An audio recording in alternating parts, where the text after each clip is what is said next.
If there was one genre we didn't think Nintendo would ever tackle, it was the online shooter. Not only did they prove us wrong, but they managed to exceed our wildest expectations. Splatoon was one of the Wii U's top-selling games and became an integral part of SpongeBob meme culture. We are extremely happy Splatoon sold as well as it did.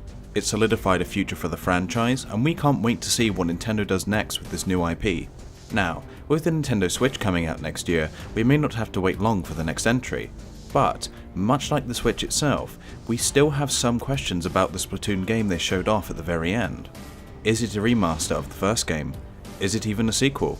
Will it be an esport game as the trailer portrays it to be? We shall be going through all of this and more on Nintendo Switch News.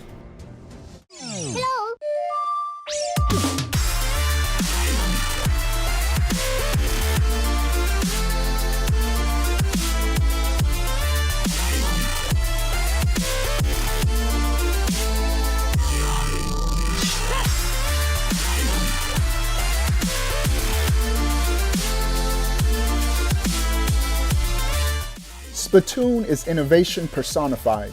A younger team of developers was brought into Nintendo EAD with the idea to make an online shooter Nintendo style. That idea turned out to be Splatoon, a game where players take control of squid kids called Inklings that shoot colored ink with their splat shots. But the real fun of these characters comes from their design. They can either be on foot or turn into a squid to swim through their team's ink. This completely changes the nature of a traditional online shooter and is one of the reasons why Splatoon has garnered so much praise over the past year. It was continuously supported with free DLC and Splatfest events, but the support ended with the final Splatfest in July. We shouldn't be too surprised considering most online shooters have an average support time of at least 1 year, and it doesn't help that the Wii U is on its last legs. Now, our hope for more Splatoon is the Nintendo Switch. In the official reveal trailer for the Switch, we were greeted with a slew of unconfirmed games with the exception of Breath of the Wild, and the game to close it all off was Splatoon. There are, of course, some notable differences to this version. For one, the haircuts. The original game only had 2 choices that were solely based on your Inkling's gender. There's also new gear which could totally change the way the game is played depending on their powers. And I don't know about you, but I didn't see a map like that in the game or as DLC. It's painfully clear that this is not the Splatoon we know and love that's currently on the Wii U. The question now remains if it's a port of the first game with additional features, or better yet, a sequel. If it's a port, we can bet it'll probably make its way as a Switch launch title, but a sequel would take longer to complete. When it comes to releasing software, you have to make sure you don't come out with all your big guns on day one. Nintendo should spread out the Switch software so that the player base has a steady amount of games to play throughout the first few months of release. We're betting that if Splatoon doesn't become a launch title, it could at least be a launch window release. Splatoon being in the Switch reveal trailer is a big deal, but what's even bigger is the way it was presented, as an esports game. There is no denying that the esports scene is getting huge. How huge? It could be an official Olympic sport by 2020. That's kind of huge. With that in mind, it's understandable that Nintendo would use their only competitive shooter to carry over into the esports crowd. It's also worth noting that this esports segment of the trailer was a great way to illustrate the type of crowd the Switch is going for. Along with the busy adults in their 20s and 30s, the hardcore esports players are a whole other target.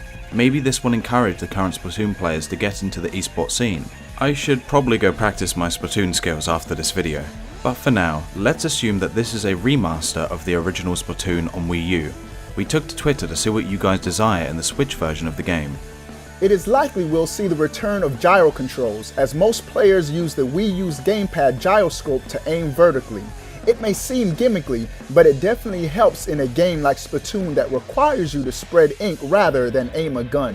Even some of the players who started out using traditional control stick aiming switched to gyro controls because they found that works better. Of course, this will all be dependent on if the Switch has a gyroscope, which we're assuming it will. A couple of you dudes have said the remaster should include a better local multiplayer mode, and we agree. The one featured in the Wii U version only allowed for 2 players to compete against each other, with one using the gamepad screen and the other using the TV with another controller. Judging by the Switch reveal trailer, you'll be able to link you and your friends' devices together wirelessly like a DS and 3DS for local play.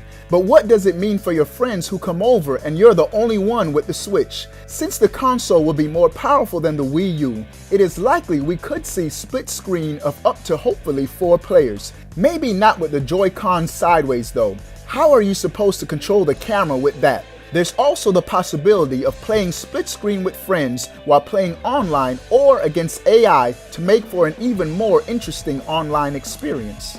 You guys also mentioned the desire for more modes and including ranked battles and Splatfests. It was certainly a bummer at the game's launch when we didn't have ranked battles, but then when they were finally released, we only had 3 modes: Splat Zones, Tower Control, and Rainmaker. The popular Turf War, however, was not a part of the ranked matches.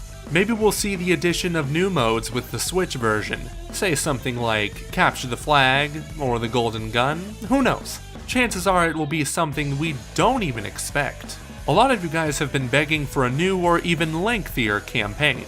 We totally get that, because even though the single player was good, it wasn't great. We're not just talking about the story either, we're used to bare-bone Nintendo ones anyways.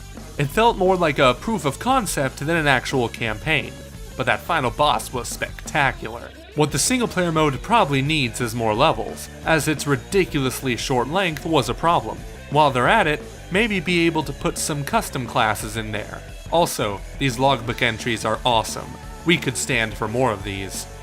Quite possibly, the biggest need for this Splatoon remaster on the Switch is the need for voice chat. The lack of it in the Wii U version was a problem, but it didn't really kill the experience for most players. However, if Nintendo wants to make it in the esports scene, they're going to have to incorporate voice chat. The lack of any verbal communication with your team members could be detrimental to your team's victory, and simply put, it's just inexcusable in this day and age. Thankfully, we have a good feeling Nintendo has learned from this mistake with the Wii U. Their major reason for excluding voice chat is so that young players don't come across a vulgar wanker who tells them he shagged their mum. But if you look once again at the Switch reveal trailer, their audience is that of an older audience who can simply tell them to piss off. With that in mind, we are 99.9% sure that voice chat will be in the Switch version of Splatoon. But parents, if you don't want your kid to chat with strangers online, do not give them a mic. I can totally vouch for that, Leo. But anyway, we want to hear from you. What type of features do you want to see in the Switch version of Splatoon, regardless if it's a remaster or a sequel? Post your answers in the comment section below. Also, be sure to let us know what game you'd like to discuss in the next Nintendo Switch news, Mario Kart or Skyrim. I'd like to thank these dudes at Commonwealth Realm for having me on once again. Visit my channel, Obi-Wan Plays, for more reports on Nintendo Switch news and hype streams. Link in the description. But regardless of how the Switch does or does not do, I will be visiting the Switch demo event here in Tokyo in January, so look forward to my thoughts then. Thank you all so much for watching. If you liked this video, be sure to smash that thumbs up button and tell your friends about us. And if you want to see more videos on the Nintendo Switch, Breath of the Wild, and other Nintendo franchises, be sure to subscribe to our channel. In the meantime, this has been the Commonwealth Realm, and we will see you guys and gals soon. In the beginning, there was nothing but an egg, which hatched into Arceus, also known as the Pokemon God. Arceus then created Giratina, Dialga, and Palkia to administer the powers which formed the universe. Dialga and Palkia created the basis for the world of Pokemon, while Giratina was banished by Arceus to the Distortion World for its violence. With their labors complete, Dialga and Palkia retreated to their dimensions while Arceus continued its mission, creating the 3 Lake Guardians.